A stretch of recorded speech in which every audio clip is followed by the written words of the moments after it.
राधे राधे दोस्तों। जिन लोगों के खून में ही आतंकवाद बसता हो उनसे हम कैसे ये उम्मीद कर सकते हैं कि वो भारत को लेकर बढ़िया सोचेंगे। अगर हम ऐसी उम्मीद करते हैं तो ये हमारी मूर्खता है, उनकी मूर्खता नहीं है। वो अपने जगह पे बिल्कुल सही हैं। दरअसल इस चेहरे को अगर आप लोग पहचान पा रहे हैं तो बहुत अच्छा, जो नहीं पहचान पा रहे हैं उनके लिए मैं बता दूं कि एक जमाने में ये बंदा भारत के अंदर बड़ा चर्चा का विषय बना हुआ था। क्यों?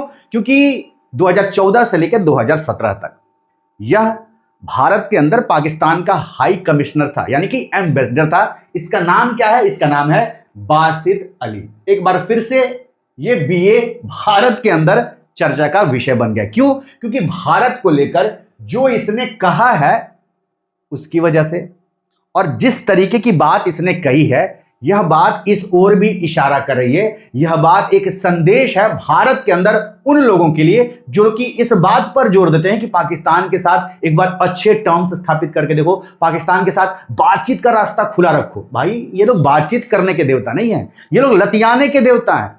इनसे आप ये उम्मीद मत रखो कि ये आपके बारे में कभी बढ़िया सोचेंगे। और ये बयान तो क्लियर कट एक प्रूफ है कि भाई ये आपके बारे में बढ़िया सोच ही नहीं सकते हैं। क्या बयान है भाई? दरअसल यहां पर एक इंटरव्यू के दौरान इसने एक बात कही, एक हाइपोथेटिकल सिचुएशन लिया कि मान लीजिए United states of America Pakistan पे हमला करता है, इनके न्यूक्लियर साइट्स पे हमला कर देता है, फिर ये पाकिस्तान करेगा क्या?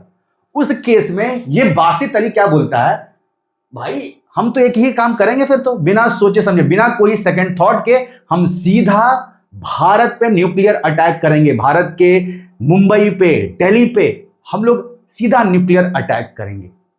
भाई तुम पे कर रहा है अमेरिका हमला, लेकिन तुम किस पे हमला कर रहे हो? हम पे हमला कर रहे हो। यहां से दर्शाती है कि तुम्हारी सोच क्या है। इस कारण से पाकिस्तान को लेकर हमेशा भारत को सतर्क रहना ही चाहिए। भाई ये बिच्छू है, कभी भी डंक मारेगा। आप कितना ही उसको प्यार से सराहने की कोशिश करो, ये क्या करेगा? आपको डंकी मारेगा। ये सुधरने से रहा। और इसने दो जगह के नाम लिए, दिल्ली और मुंबई। क्यों इन दो जगह के नाम?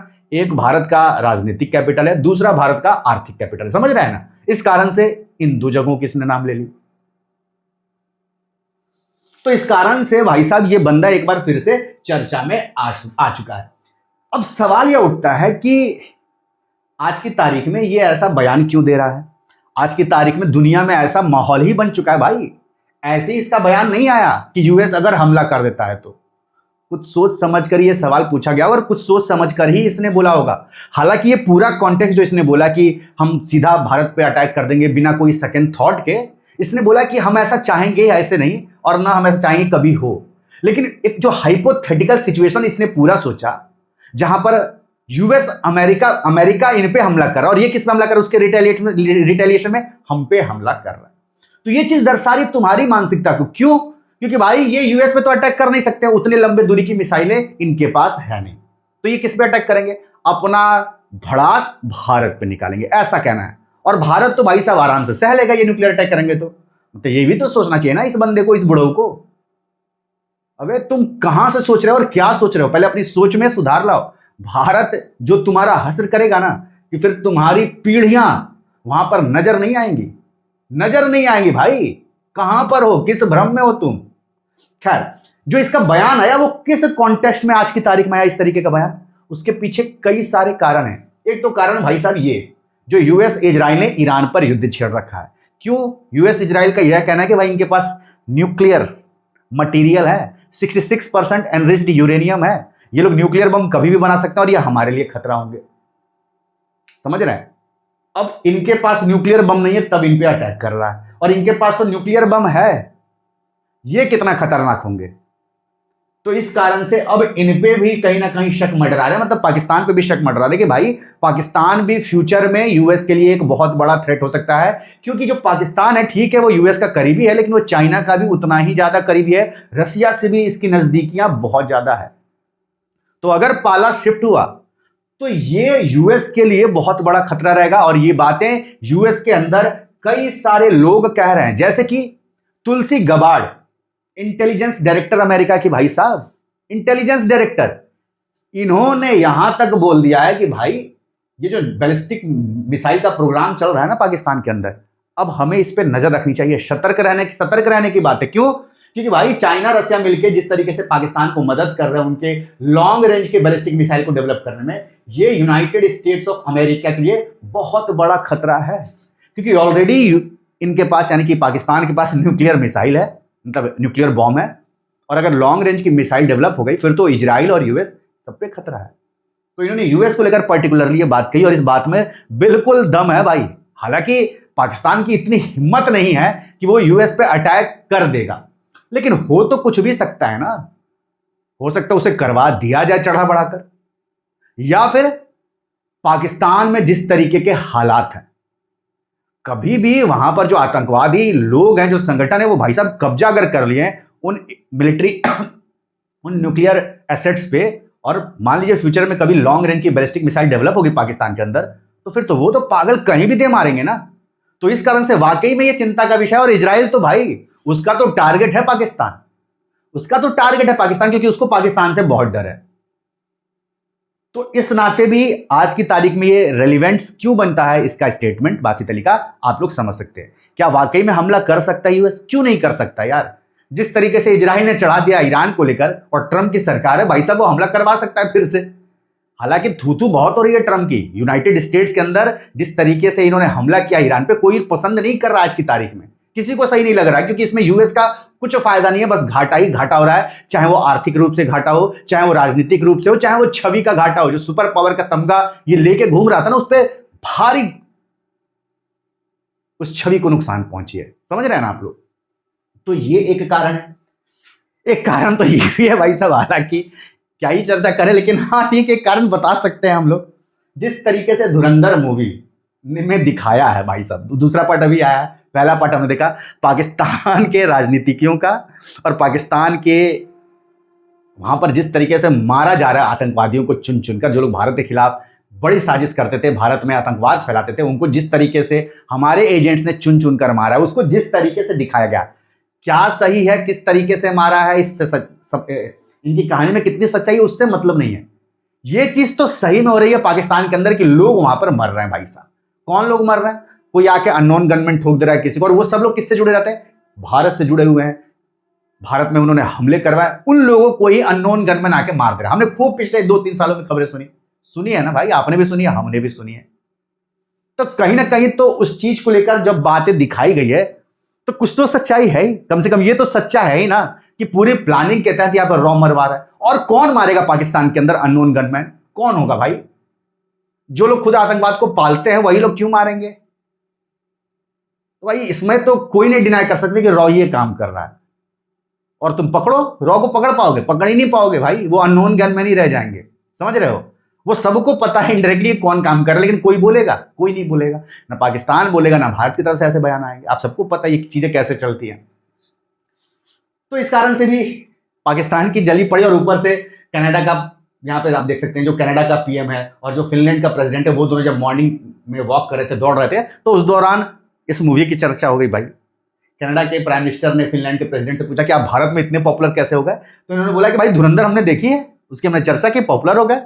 तो जब ऐसी मूवी की चर्चा बड़े बड़े राष्ट्र के प्रेसिडेंट और प्राइम मिनिस्टर कर रहे हो, तो ऑब्वियस सी बात है रेलिवेंसी तो बनती है। और इसमें जिस तरीके से हालत खराब की गई है पाकिस्तान के आतंकवादियों की, भाई साहब आप समझ सकते हैं कि कितनी जली होगी। और जब जलेगी तो ऐसे पॉडकास्ट होंगे और फिर ऐसे ही बयान निकल कर आएंगे।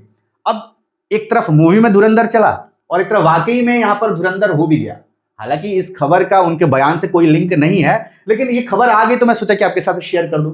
LNT का कमांडर जो है, लश्कर तैयबा का एक कमांडर बिलाल आरिफ सलाफी, ये भाई साहब इसको मार दिया गया।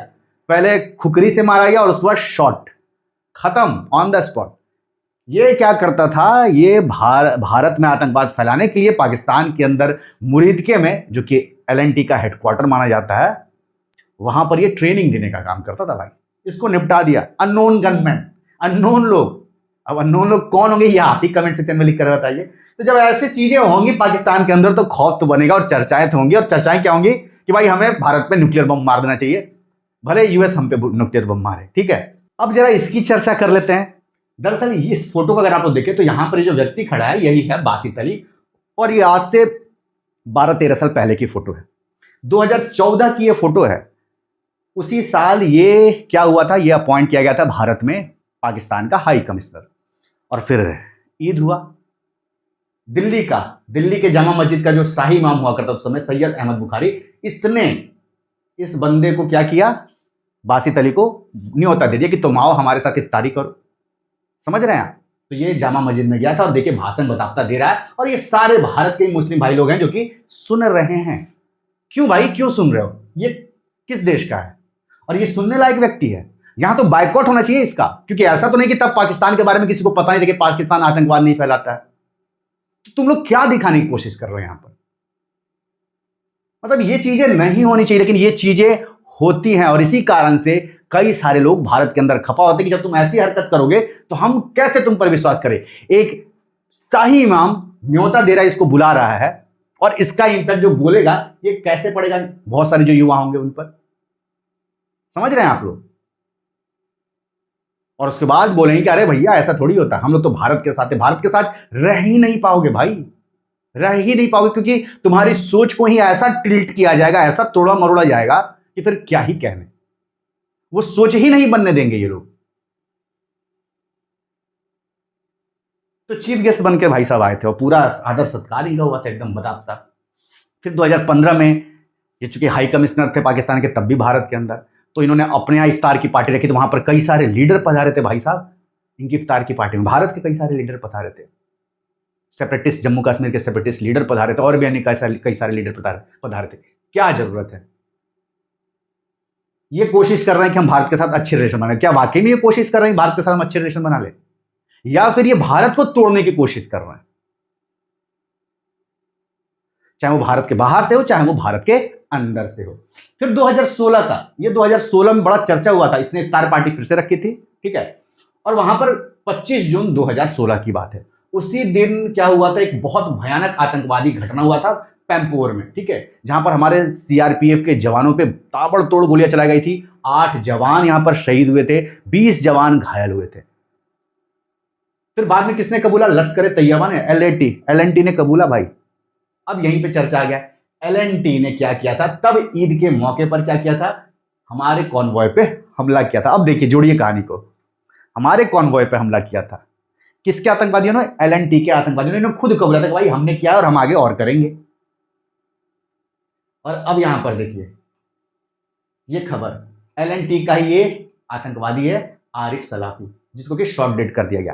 क्या कुछ कनेक्शन बन रहा है? हो सकता है कि जो आतंकवादी आए होंगे इसके द्वारा ट्रेंड किए होंगे, और ठीक वही मौका ढूंढ के फिर जो है अननोन गनमैन ने इनको मार दिया। अब मुझे नहीं पता वो अननोन गनमैन कौन है, लेकिन आप लोग यहां से एक लिंक कर पा रहे हैं, इस कारण से मैंने ये चीजें यहां पर रखी हैं। आई होप आपको समझ में आ रहा होगा। आ रहा है तो कमेंट करके बताइए कि क्या वाकई में ऐसा है जो हम सोच रहे हैं, क्या वाकई में आप भी ऐसा सोच पा रहे हैं। खैर, ये घटना हो गई थी उसी दिन, और उसके बाद ये पार्टी रखा था, और उस पार्टी में जब इससे मीडिया वालों ने क्वेश्चन पूछा कि भाई इसके घटना के बारे में आपका क्या कहना है, तो उसने कहा छोड़ो यार वो घटना, पार्टी एंजॉय करो, इसका बयान आता है। तो ऐसे बयान जब आएंगे तो आप कैसे ये समझ सकते हो कि ये लोग भारत को लेकर बढ़िया सोचेंगे? यार ये लोग कभी बढ़िया सोच ही नहीं सकते हैं। तो इनको हमेशा शक की दृष्टि से ही देखा जाना चाहिए, कभी नॉर्मल नहीं देखा जाना चाहिए। इन पे हमेशा निगाहें बने रहनी चाहिए, और हमेशा हमारी मिलिट्री को, हमारी सरकार को इन गधों के खिलाफ सतर्क रहना चाहिए, क्योंकि ये वाकई में गधे हैं भाई। गधे टेररिस्ट बन चुके हैं, और ये ज्यादा खतरनाक है जिनके पास दिमाग नहीं और वो टेररिस्ट बन गए हैं। कोई और भी इनको नचा देगा।